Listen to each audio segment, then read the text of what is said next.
Selamat pagi dan salam sehat untuk anak-anak ibu semua. Apa kabar anak-anak ibu semua? Ibu berharap kalian dalam keadaan sehat. Kembali kita akan belajar secara daring karena pelajaran tatap muka tidak dapat kita laksanakan.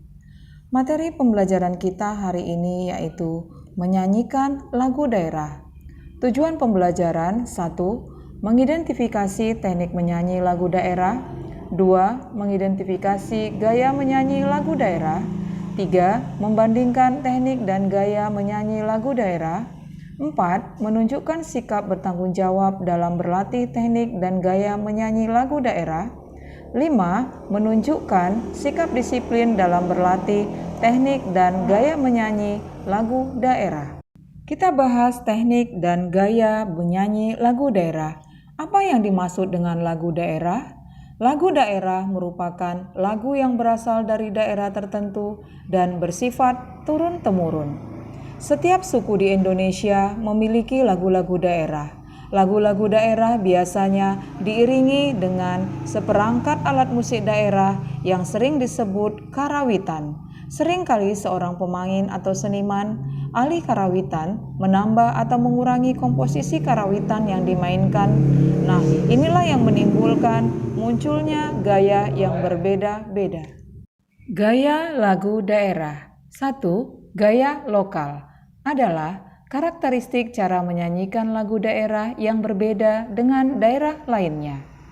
2. Gaya individual adalah tipologi karakteristik seorang tokoh pencipta lagu yang membedakannya dengan pencipta lagu lainnya.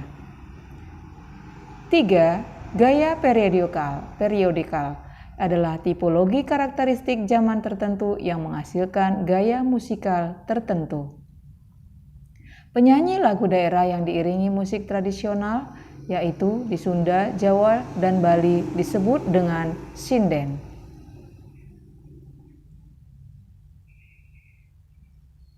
Di Sumatera Utara disebut dengan perkolong-kolong. Di Kalimantan disebut madihin. Madihin artinya menyanyikan pantun-pantun dengan diiringi tabuhan gendang. Ciri-ciri lagu daerah. 1. Sederhana. Hal ini dapat dilihat dari tema-tema, misalnya tema bermain atau hormat kepada orang tua. 2. Kedaerahan. Ini dapat dilihat dari syair lagunya, biasanya menggunakan bahasa daerah. 3. Turun-temurun. Lagu daerah itu disampaikan secara turun-temurun dan spontan, misalnya saat bermain atau saat orang tua memberi nasihat kepada anaknya. 4. Jarang diketahui pencipta lagunya. Pada umumnya, pencipta lagu daerah tidak diketahui siapa penciptanya atau sering disebut NN, no name. Kita bahas fungsi lagu daerah, yaitu sebagai lagu pengiring untuk upacara adat. Misalnya, upacara Seren Tahun di Sunda.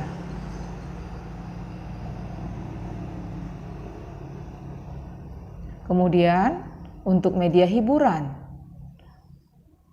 Fungsi dari sebuah lagu ialah dapat menjadi media hiburan dan tak terkecuali dengan lagu daerah yang ada di Indonesia. Terlebih lagi pada zaman sekarang ini yang banyak sekali dijadikan sebagai musik pengiring. Misalnya musik pengiring untuk melakukan senam, bermain teater, bermain wayang, atau acara-acara penyambutan tamu, upacara-upacara keagamaan, dan upacara-upacara yang lainnya.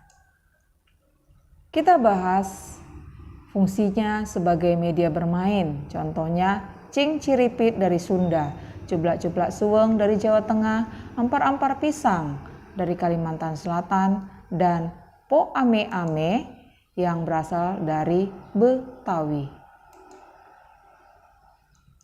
Kemudian kita bahas fungsi musik sebagai identitas negara.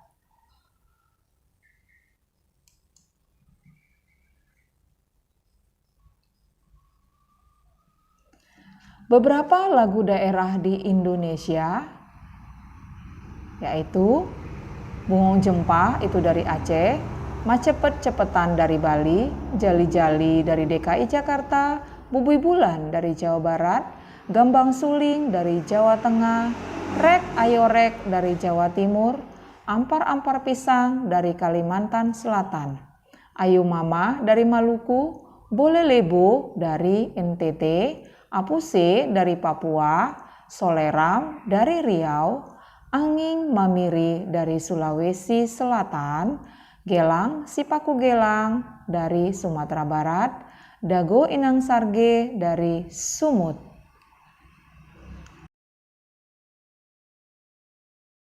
Contoh lagu daerah, kamu perhatikan lagu daerah berikut, Gelang Sipaku Gelang.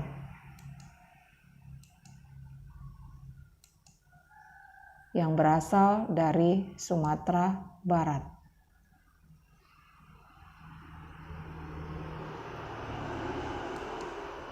Nah, anak-anak ibu sekalian, demikianlah video pembelajaran kita hari ini. Selamat belajar dan ibu meminta kamu membuat catatan dari pembelajaran kita hari ini dengan judul menyanyi lagu daerah. Dari video pembelajaran yang ibu berikan, kamu buat catatan dengan baik. Selamat belajar dan sampai jumpa.